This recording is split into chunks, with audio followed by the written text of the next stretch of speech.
Hey, what's up, everybody? Welcome back. I hope that you had a great weekend. It's very good to see all of you. You will recall that we are discussing voter turnout and that we've been focusing on advanced, industrialized democracies, as they're called. And we've talked a lot about institutional variables, factors like compulsory voting, unicameral legislature. We also talked about socioeconomic variables like income and education and how countries might differ in terms of some of those demographics. All of these variables help us to understand why some countries have higher turnout than others.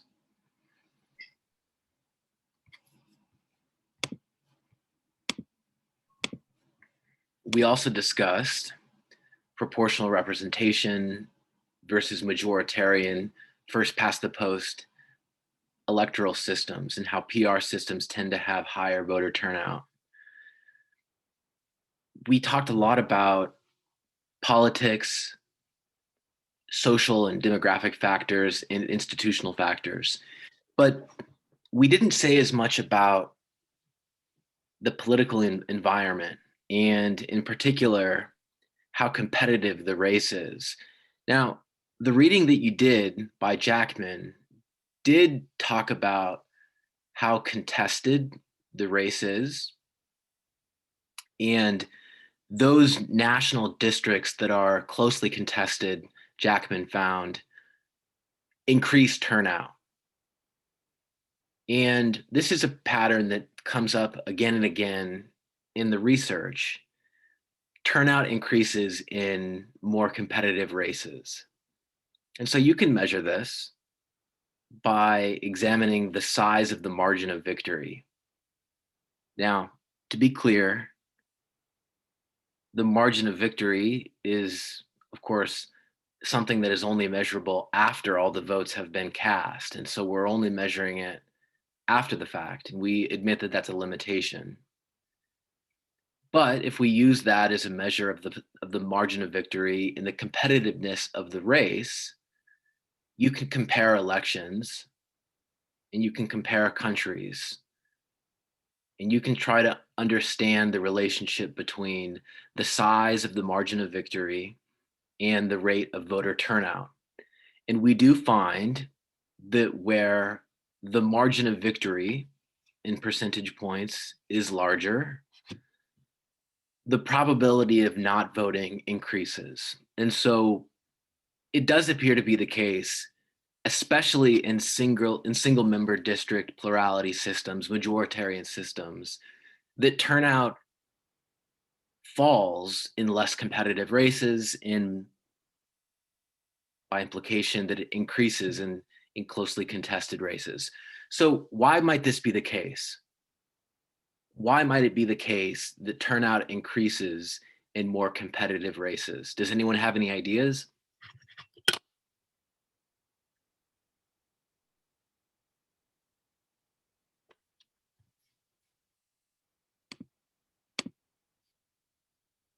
Courtney says the stakes are higher. Of course, that's a very important point. As simple as that straightforward point is, that's really essential. So who does that influence?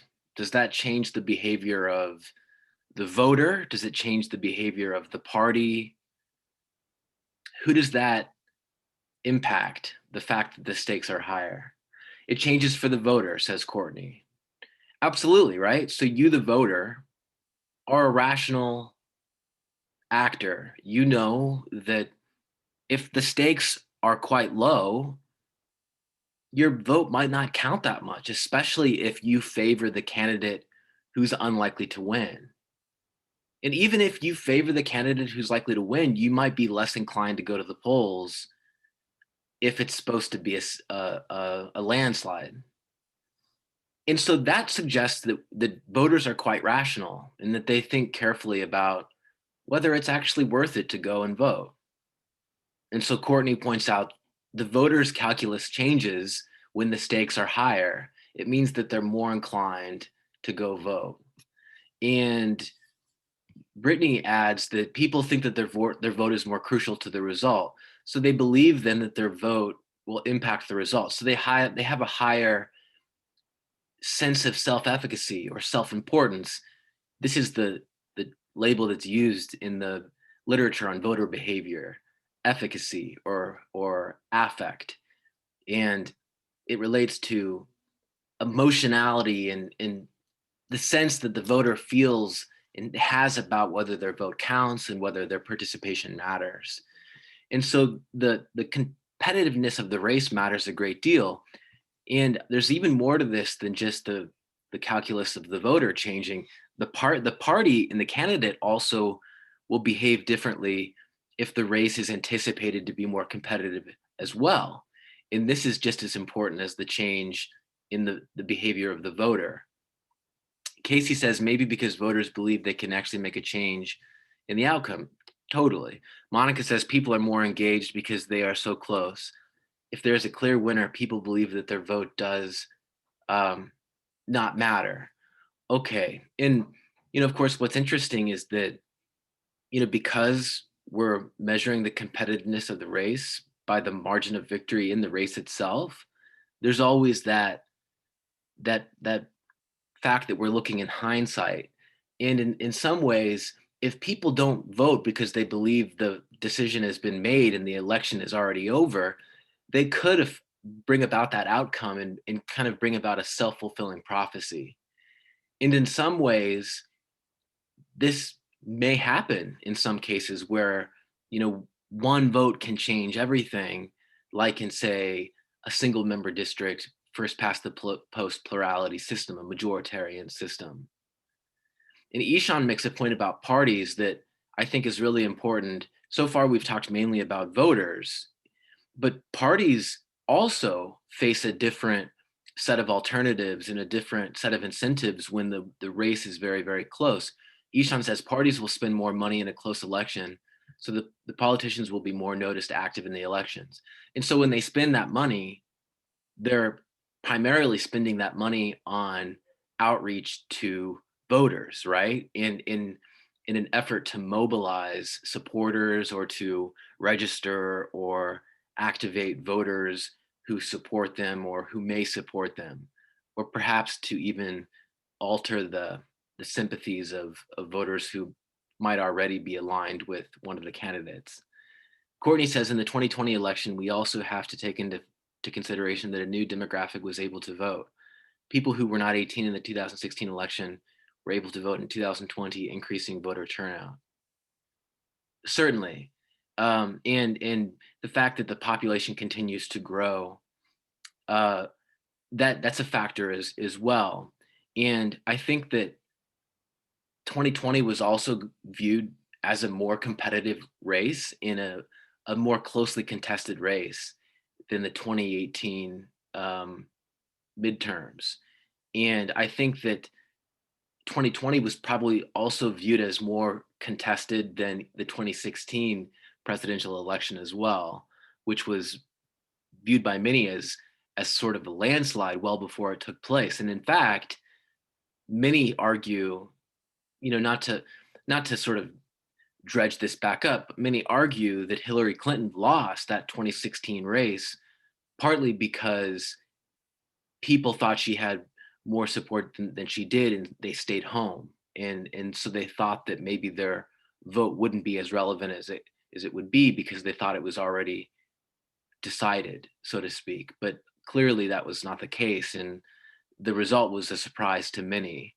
But the point is that the competitiveness of the race and whether it's closely contested or not, and really maybe to what degree it's perceived as closely contested, matters a great deal to turnout. And there are two reasons why. And in our discussion, you've illuminated those two reasons. As we virtually always do in our discussions, we got to the bottom of it by first pointing out that more mobilization by parties results when the race is closely contested. The stakes are higher, not just for the voter in terms of the potential for their vote to help shape the outcome. The stakes are also higher for the parties and the candidates themselves, first and foremost, because the likelihood of them winning or losing is ever greater in the sense that it could go either way, and it's not really clear. It may depend a lot on the outreach of the parties and the candidates, their effort to get boots on the ground and knock on doors, mobilize supporters.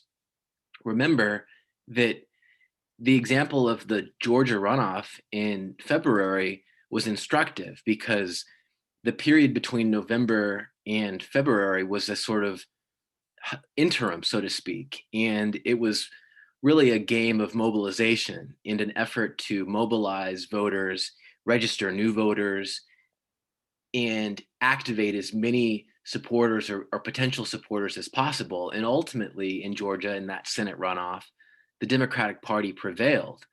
And it did come down to some very, very closely contested races, including in, say, Fulton County and elsewhere around Atlanta. But the point is that mobilization by parties is critical because the efforts of parties and candidates to mobilize voters goes a long way in getting those voters out to the polls. But of course, the voters themselves also may be more or less inclined to go to the polls based upon whether they see the stakes as high or low. And the stakes are higher both for the parties and candidates and for the voters. And so when you combine mobilization by parties in the mere fact that voters see the stakes as higher, in their vote might have a larger impact on the eventual result, you get much higher turnout. And so that's represented here where the margin of victory is very, very low. And the probability of not voting is relatively low as well. When the margin of victory is much, much higher, the probability of not voting is much, much higher. But notice, and this is quite interesting, that the line for proportional representation systems is essentially the same. It's quite static. It doesn't even seem to change at all, uh, regardless of the margin of victory. Any ideas why that might be the case? Why would turnout in proportional representation systems be immune to changes in the size of the margin of victory or the competitiveness of the race?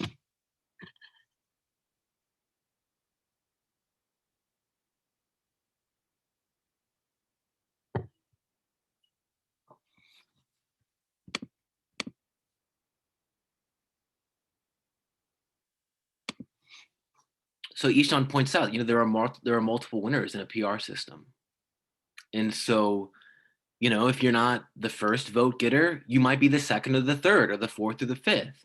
And the higher the district magnitude, the larger the district, the more proportional the result will be, and the more multiple the number of winners there will be. And so voter turnout is going to be relatively invariant as a result, because, there are very few wasted votes in effect.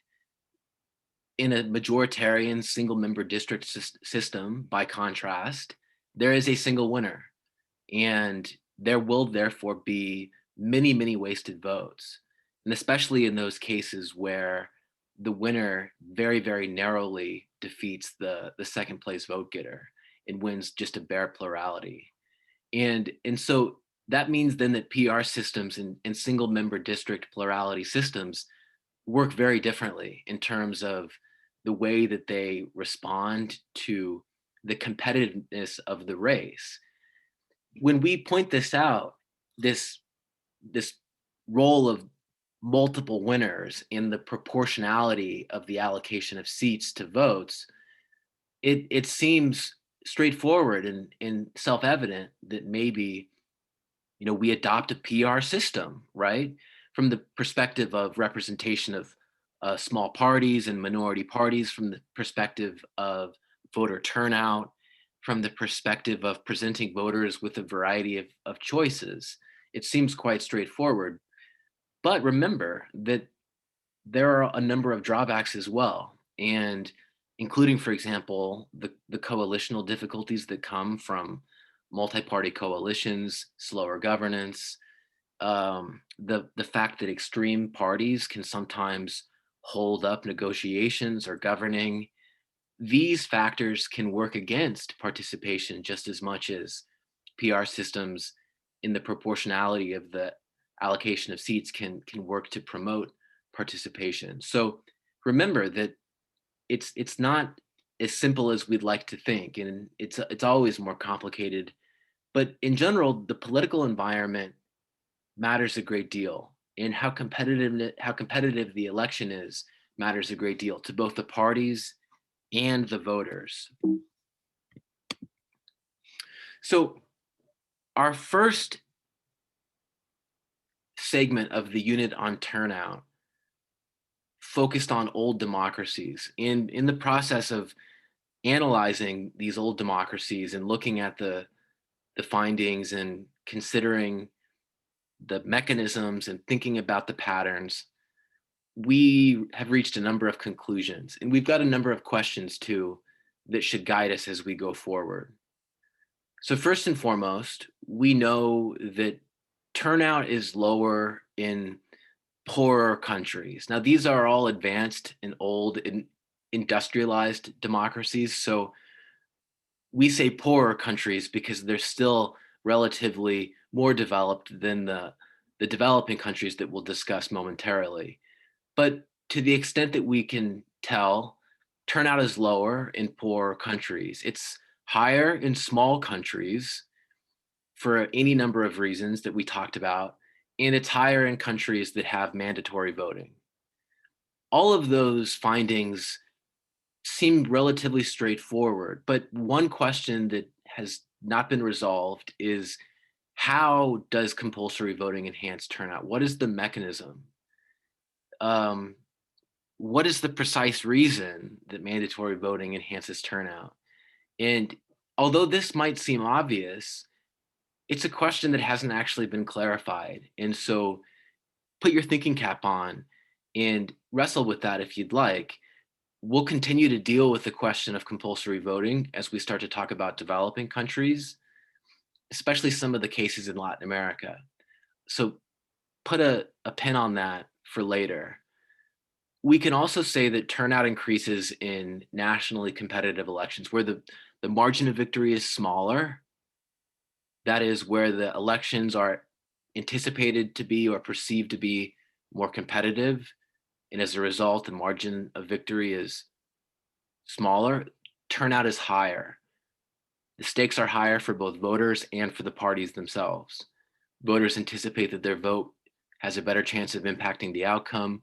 Parties anticipate that there's more on the line, that they are close to victory or close to defeat.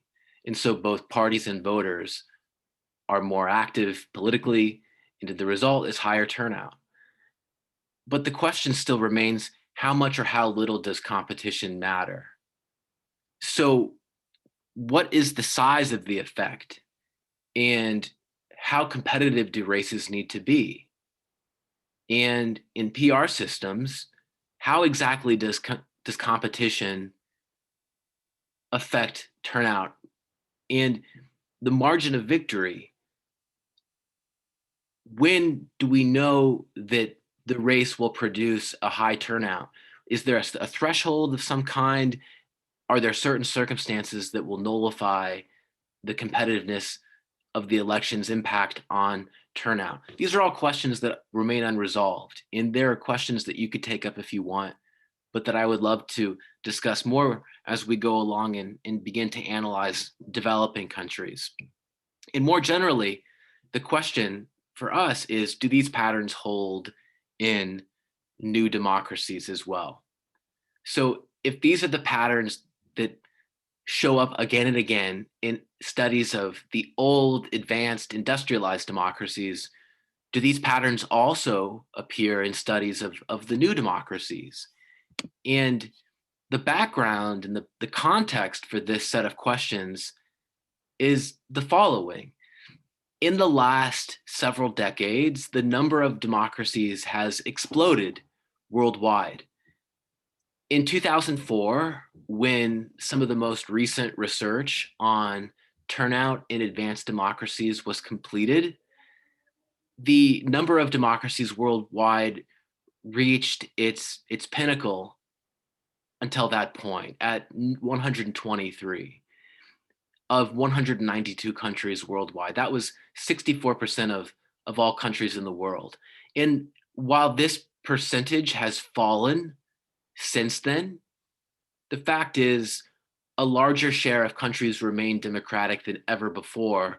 And a large proportion of democracies are what we would categorize as developing countries or less developed countries. These are countries with lower income levels than the world GDP per capita, and that have a different set of characteristics as a result, politically, economically, socially. These are countries that have a different experience, and it makes a lot of sense not to compare them to advanced democracies, but it doesn't make any sense at all to not examine them in addition to advanced democracies. So this groundswell in democratization, this sea change in the landscape provides us a justification and demands that we study turnout in developing democracies and that we consider if our patterns hold in these less developed political systems. So this is where we're going to go next. We'll deal with turnout in developing countries.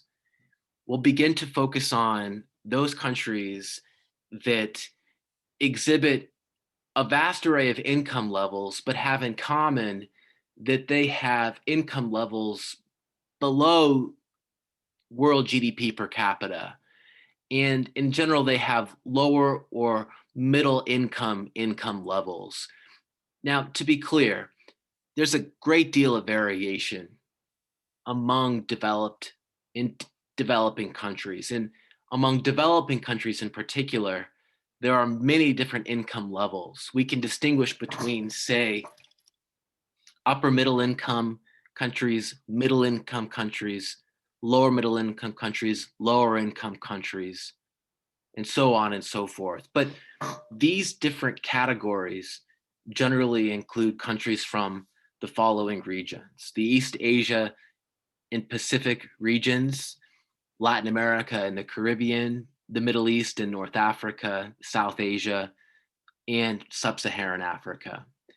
The rest of the world, mainly North America, Europe and Western Europe, Australia, these parts of the world we ordinarily consider the developed or advanced industrialized world.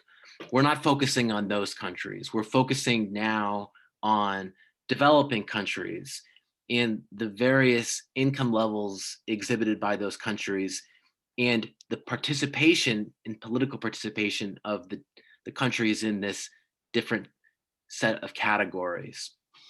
Now, these developing countries have a lot of unique characteristics, and the political and economic and social characteristics of countries like Nigeria clearly set them apart from countries like the United States or Germany or Belgium, where turnout is higher, but a lot of differences also can be observed. And when you talk about developing countries,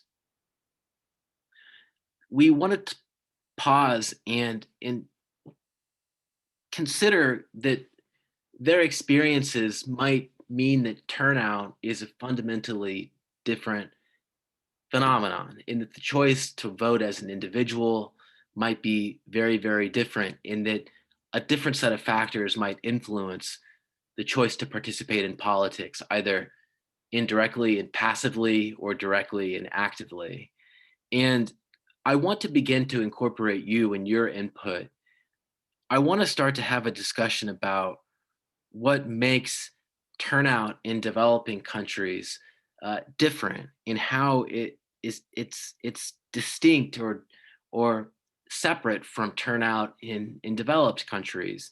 And again, the premise for this question is that until 2004, turnout research mainly focused on Western democracies, and little attention at all was paid to countries like Nigeria.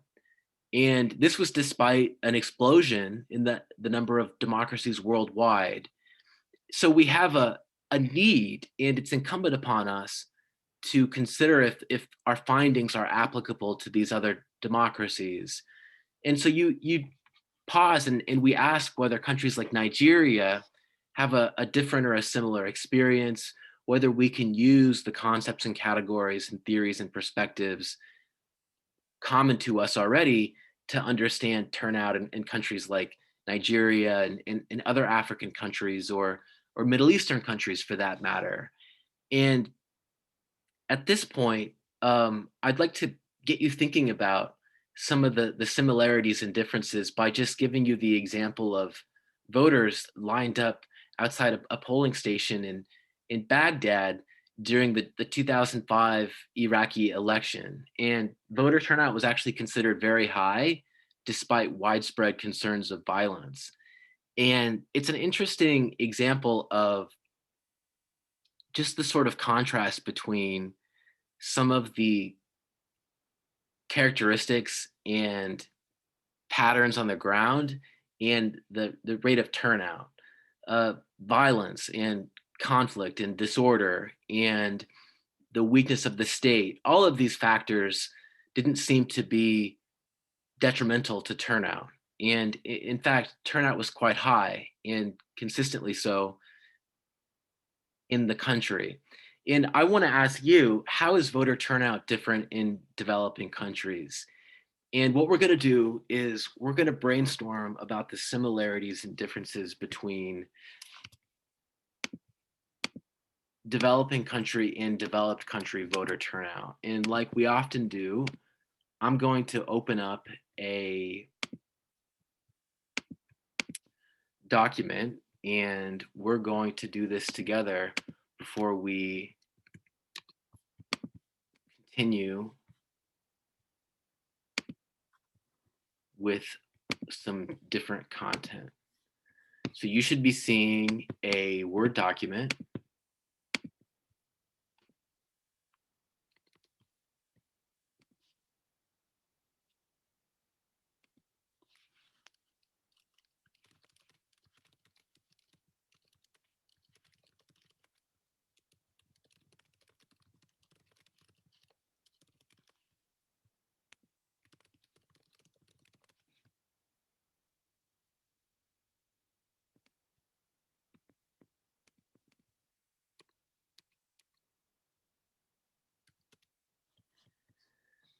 So let's discuss this question.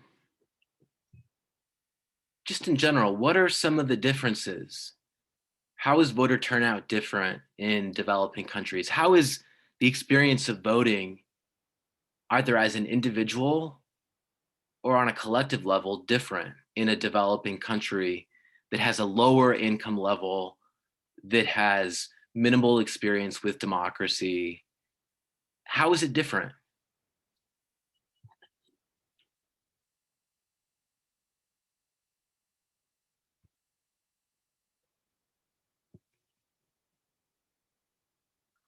Well, one of the key points of the readings was that I think it was sociological factors like GDP per capita, income levels, they don't have an impact on voter turnout like they do in developed countries. And this is very, very interesting because remember that income levels and GDP per capita seem to determine voter turnout. Richer countries seem to have higher turnout rates. Poorer countries seem to have lower turnout. Although, as Ishan points out, in developing countries, voter turnout might not be related to income levels. And I gave you the example of India, a relatively poor country where turnout is quite high. and where a strong culture of democratic participation seems to contribute and seems to offset, whatever impact income would appear to have or be expected to have. And so in the first place, perhaps developing countries don't need income as much as we thought that they would need it to go and vote on election day. That seems important. What else?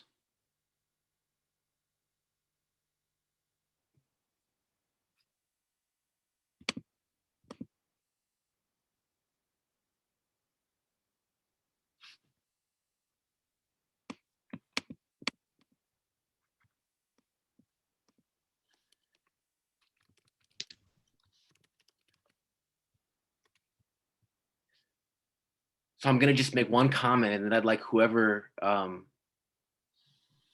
just considered speaking to maybe consider speaking again. Jacqueline says developing country voters want different things. Maybe they're concerned primarily with those public goods like roads or jobs that are perhaps in shorter supply. Maybe those material concerns, that economic voting is more important in developing countries where income levels are lower. Perhaps in that sense, lower income levels are not an impediment to voter turnout, but perhaps a facilitator of voter turnout. It's very interesting, Jacqueline.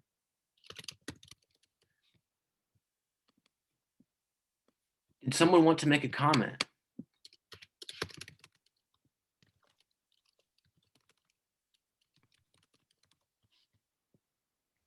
Education could also be a factor. Okay, how so? I guess like their role in voting, the political power they feel like they have or not. So do you think that the developing countries would have less or more turnout based on education? Less. Okay, so perhaps if those socioeconomic variables that we already know are associated with voting in developed countries like education, perhaps if they are still at work in developing countries, we should expect lower rates of turnout since education rates are usually lower.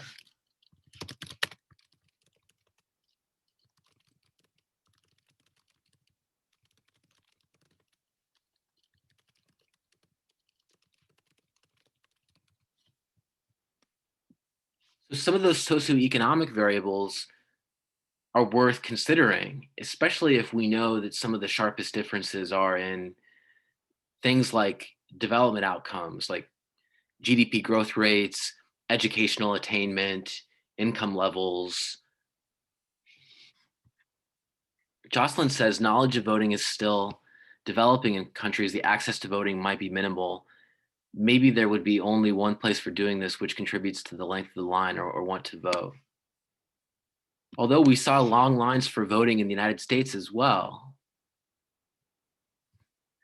But Jocelyn makes an interesting point when she says that knowledge is still developing. And I think that that relates to what we talked about when we said that there's less election experience, in that developing countries, just generally speaking,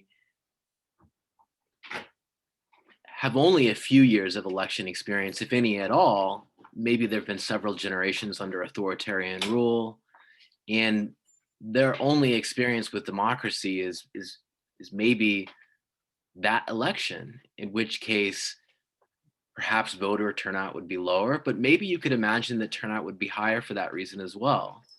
There would be more enthusiasm for an alternative to dictatorship, in which case maybe education and income levels are less important.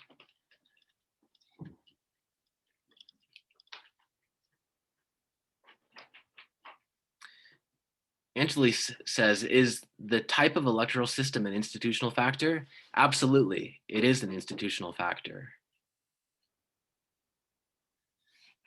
Jocelyn says developing countries could have less resources to spread want for participation of voting. I think even developing countries could want to less voters to sway the vote turns out. I can explain that one because I think I wrote it all weird. I didn't Okay, no realize. problem, Jocelyn, go ahead. Yeah, so what I was thinking is that, like, if it's a developing country, I think even their government is still trying to establish itself, and so that can contribute to um maybe a like some political parties being more powerful, and maybe they would want to spread less vote for that and keep it between their own people, so then they, let's say, win their own elections. um so I meant like, even developing countries could want less voters, so then the votes sway in their direction because the only people who wouldn't know about or have access to it um, can vote for their own people. So there might be some parties or some actors that want to depress turnout, but you could imagine that there would be other parties that might benefit from higher turnout too. But you're right, generally the parties that are aligned with the old authoritarian elite do want to depress turnout because they know that the higher the turnout, the less likely that old authoritarian elite is to hold on to power. And so, for example, in Chile in 1988, when they had the referendum to decide whether Pinochet would remain in power, the parties on the right, aligned with Pinochet and the military, knew that they needed to depress turnout among voters of the left if they wanted to hold on to power. But the parties on the left knew that they needed to mobilize voters and activate voters in large numbers in order to prevail and win and defeat the dictatorship. And so Jocelyn's right that there are some actors who benefit from depressing turnout, but there are also some actors who benefit from generating turnout, right? And so it's important to understand who are the beneficiaries in the losers of high and low turnout. Who benefits from high and low turnout?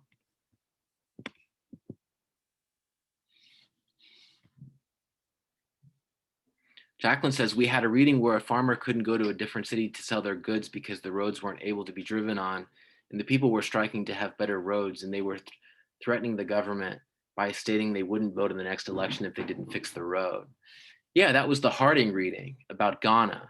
And this is a very good example of how voter turnout is motivated by economic circumstances and material conditions in people's lives. It's a very, very real threat. You're not able to sell what you produce as a farmer because there are no roads. And so you connect that to politics. And so then you go and you threaten to throw the government from power and defeat them in the next election if they don't build roads. These are very, very material and very important considerations in people's lives. Those are issues of public goods provision and things that perhaps voters in developed countries might take for granted. It might not think about when they vote or whether when they choose to vote or not vote. And so many of you, I'm sure, have heard that old saying, first world problems. And that's kind of a simple way of just saying that there are things that we take for granted and things that we benefit from that people in developing countries don't have and don't benefit from in the same way. And so their political behavior is going to be calculated to change that. And so their behavior might be different from our own. And so turnout might be quite high in those places where people need roads in Ghana, right? Or where they need clean water in India, or where they need access to communications infrastructure or transportation or something like that, and so on and so forth.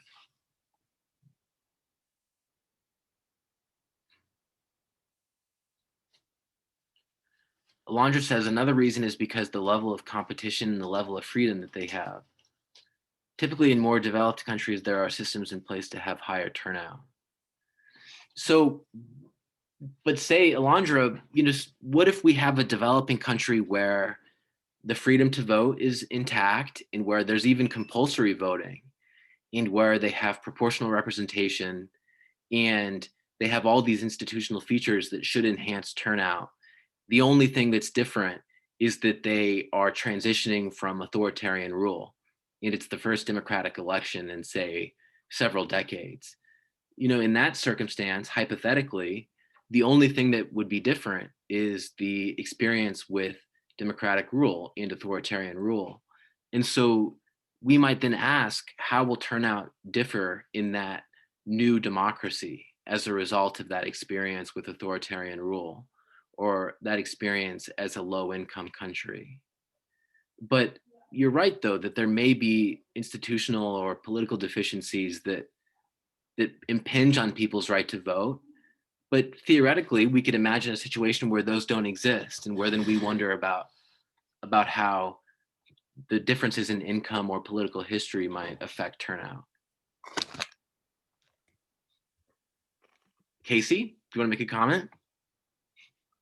Oh, I had my mic on by accident. All right, no problem. But while I have you here, do you want to?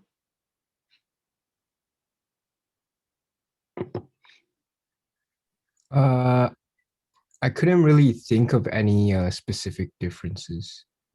Okay, yeah, that's fine. Kimberly says in developing countries, voter turnout could be higher since it might be a smaller area and the voters might be motivated to become more advanced and grow economically. But what if the countries are the same size? And what if it's not a smaller country? And many developing countries grow very quickly population wise. And some of the developing countries of the world are also the biggest ones, like Brazil, India, Turkey, Nigeria. But you make an interesting point, Kimberly, in that there might be differences that could influence the voting. The perception that citizens have that there might be opportunities to grow is certainly important, right? If they have only the experience of dictatorship and they have only the experience of hardship and they associate democracy with economic opportunity. So maybe in that case, certainly. Ariana says pre-existing corruption. So sometimes developing countries, and oftentimes because they were under authoritarian rule, there are higher rates of corruption, and oftentimes people are very dissatisfied with politicians because of their sense that the corruption is so high. And Nigeria is a good example of that. And I'll show you an example here in a moment.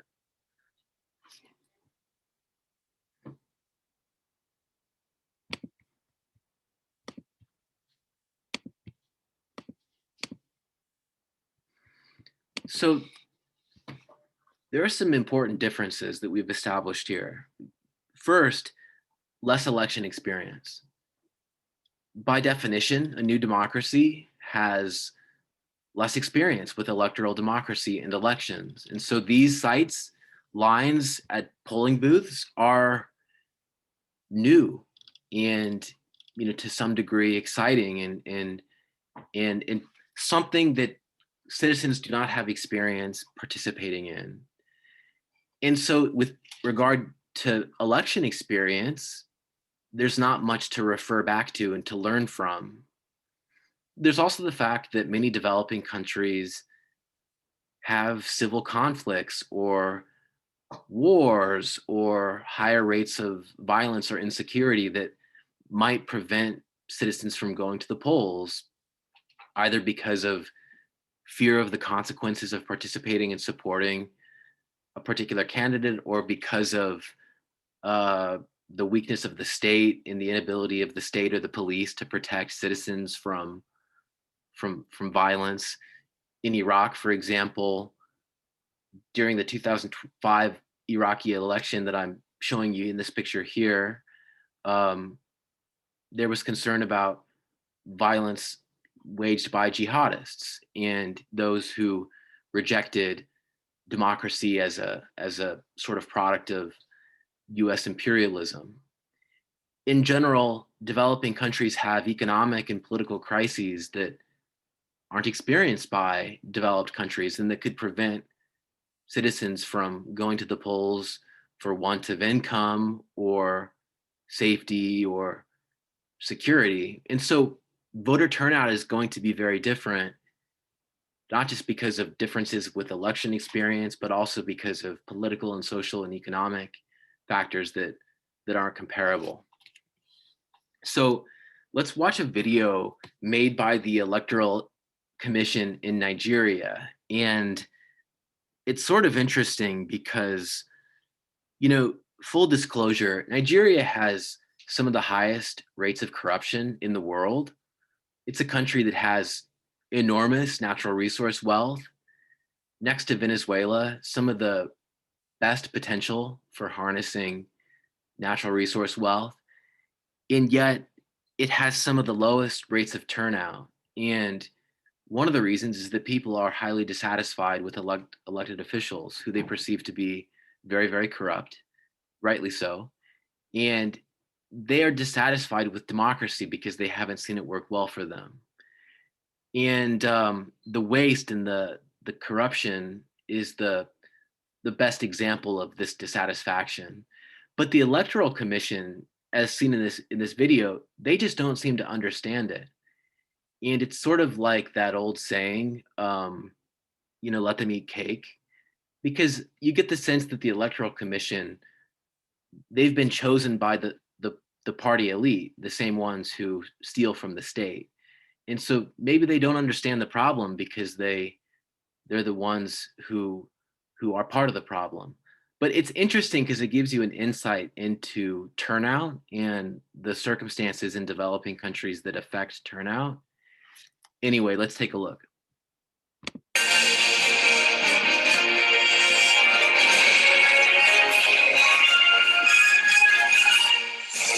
The Independent National Electoral Commission is worried about the decline in the interest shown by eligible voters in the country's democratic process.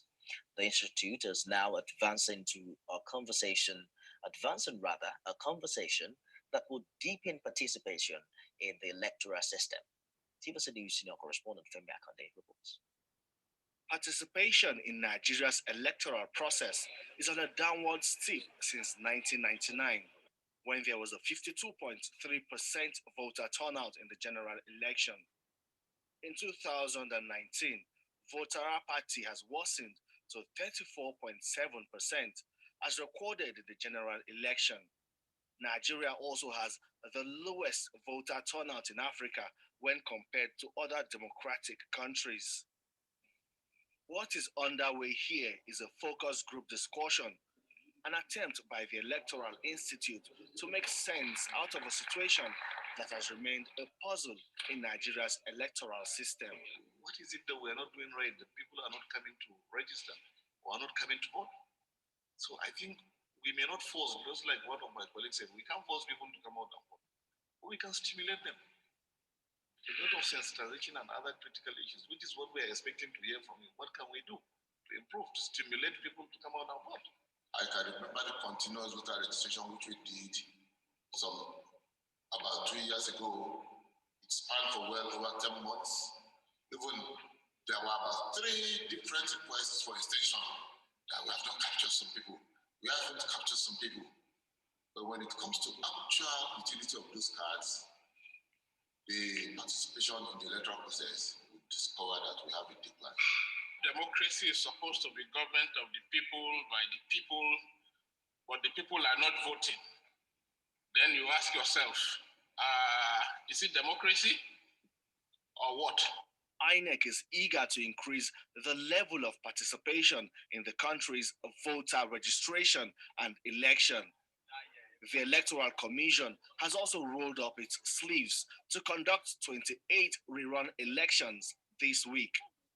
Another chance to assess voters' behavior and also improve the credibility and acceptability of the ballots.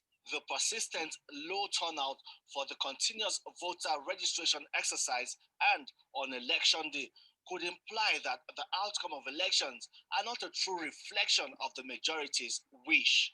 This might clearly mean INEC and the government have failed to inspire confidence in the electoral process. Femi Akonde, TVC News, Abuja. So that's a news report from Nigeria. And I think that it's an understatement to say that it implies that it may not be a representation of what the majority wants.